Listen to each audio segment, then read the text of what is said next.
Garri Potter ishqibozlari uchun Seulda joylashgan 9 Kuruch kafega kelib qolishdan so'rab qolaman. Ichida juda ham qiziq, bu oddiy kafe emas.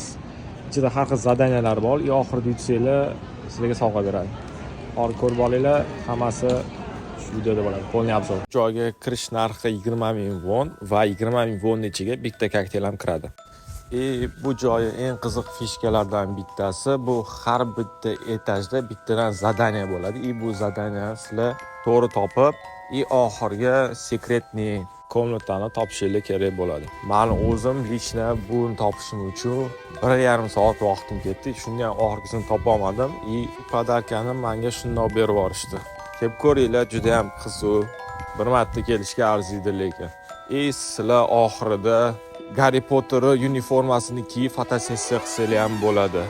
Bu joy lokatsiyasini opisaniyaga yozib qo'yaman.